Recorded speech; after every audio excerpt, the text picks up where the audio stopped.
And now, the general weather around Alaska. Welcome to this edition of Alaska Weather. I'm meteorologist Peter Chan, coming to you from the National Weather Service in Alaska region on this Saturday, July 12th, 2025. And looking at the weather-related headlines across the state of Alaska, we continue to have very high fire danger, especially across the central interior. We're going to get just a brief period of warmer, drier conditions over this weekend. Already we've seen some temperatures back up well into the 70s to near 80 degrees, and that'll be the case again on Sunday. But there will be some increasing moisture coming across the mainland from south to north Monday into Tuesday, and that could lend toward more cloud cover, a little cooler temperatures and some scattered showers and a few thunderstorms. So there will be the potential for some wetting rains, but also the lightning strikes could initiate a few more fires. And also an area of low pressure coming up out of the North Pacific will move into the Gulf midweek and bring rain and some breezy conditions along areas of the Gulf Coast starting around Kodiak Island Tuesday night, early Wednesday morning, and spreading eastward into the Panhandle by Wednesday night, Thursday. And some of the forecast models are still trying to amplify a ridge pattern in between some of these lows that could bring an interval or two of warmer temperatures next week and into the following week, but that remains a bit uncertain because it kind of changes from day to day. Harder to nail down. But taking a look at what we have going on in the central interior, Alaska, smoky, hazy sunshine, 72 degrees. You can see that haze in the background.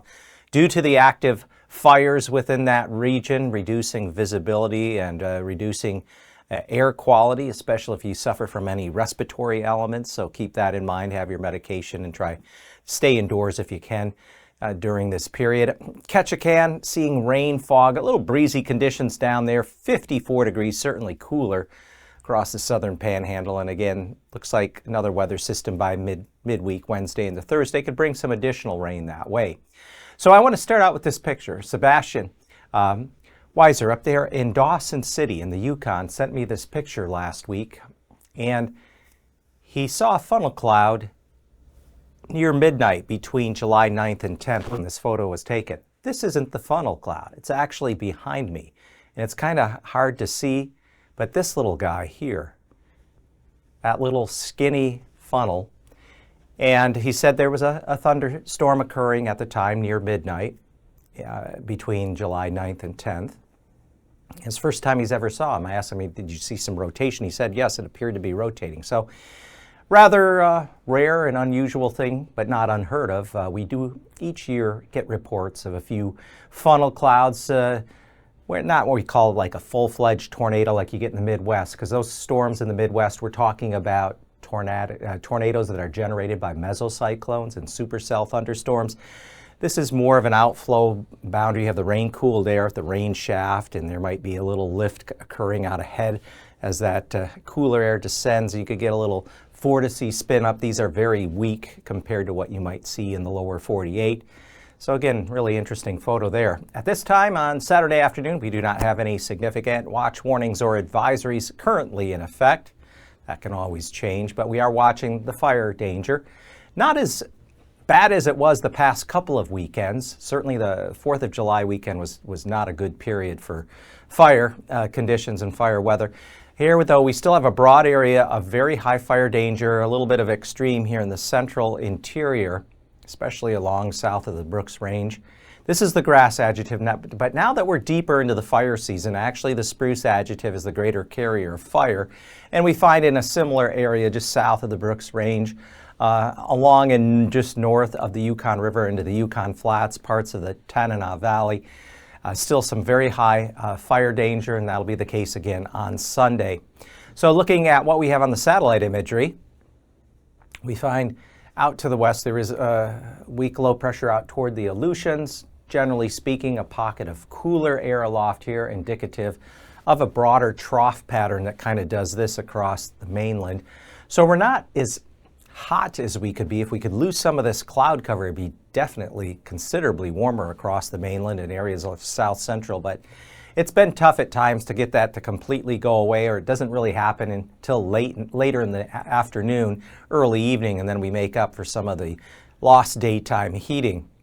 So looking at the map late tonight into early Sunday morning, weak surface high pressure over the Gulf. There is a bit more of a ridge in the mid-levels of the atmosphere. We have the thermal low along the upper Yukon River with a couple of troughs.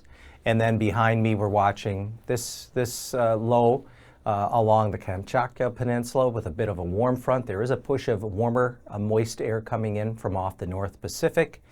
And getting into Sunday afternoon, that system will advance a little further east. We have these troughs out here across parts of the interior into northwest Canada and then down into the southwest and also extending off of the Alaska Peninsula, eastern Aleutians. That's going to be attached to another area of low pressure that eventually comes northward.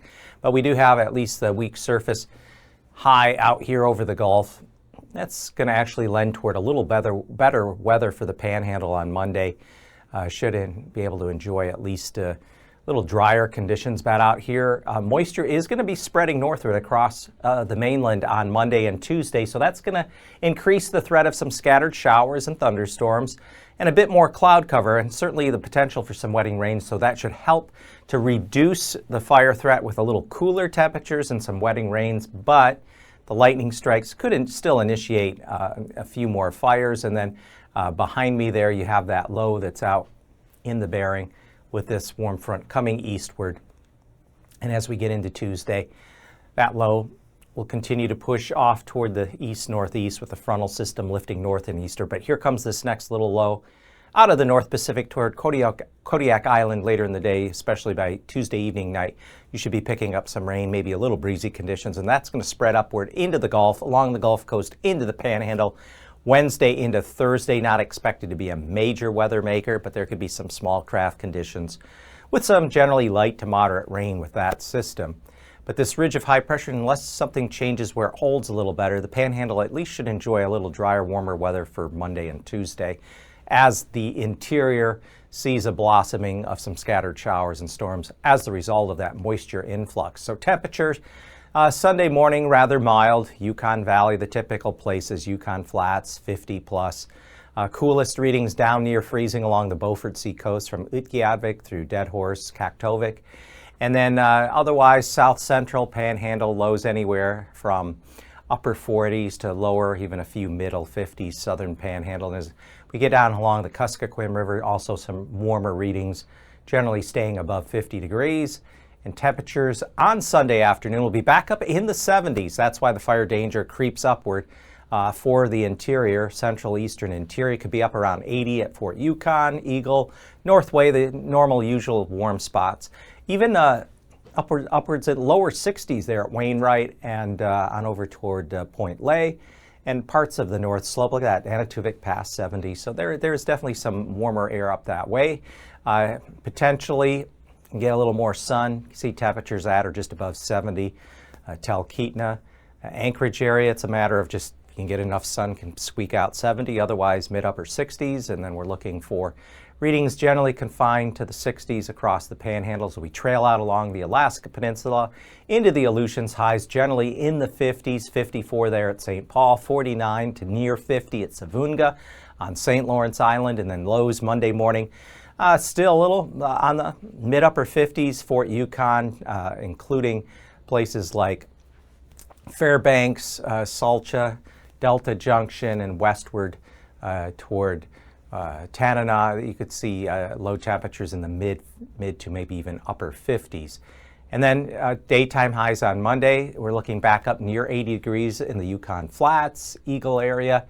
But as that moisture comes northward and some scattered showers become a little more numerous, I think that'll tend to keep temperatures down. You can already see that trend happening here across the central interior where the higher fire danger has been. 60s, maybe a 70-degree reading here in the Panhandle Monday afternoon. And generally south central, we're looking at 60s. A few spots could squeak out 70 like Gulkana. But otherwise, not too bad of weather here for July. And looking ahead, July 18th through July 22nd, so that's this upcoming week, Friday through the weekend. Looking at temperatures could be a bit warmer than normal, especially across a good part of the mainland and into the Panhandle, and that depends exactly how and if we can get a ridging pattern kind of set up somewhere. There was one of the forecast models the other day I was looking at. If it were to come true, it would bring us some of the warmest temperatures into South Central that we've seen in at least maybe about 4 years. But still, no strong signature to suggest that that feature will develop and hold. So keep an eye on things. But at least it's trending toward a little warmer weather across a good part of the mainland and into the Panhandle. A little cooler than normal. Northeast corner of the mainland up there, northeast of Arctic Village to Kaktovik, and maybe off of Nunavik Island toward areas like the western half of St. Lawrence Island into the western Aleutians. And precipitation still looks like, with the influx of systems potentially able at times to come off the Bering, precipitation could average above normal around Norton Sound, Seward Peninsula, the lower Yukon, YK deltas for July 18th through the 22nd, and maybe for a change a little drier weather across parts of the southeast, northeastern Gulf Coast. So we'll see how that all pans out, but it's at least looking like temperatures are not going to be abnormally cool like they have been at times earlier this summer and certainly during the spring.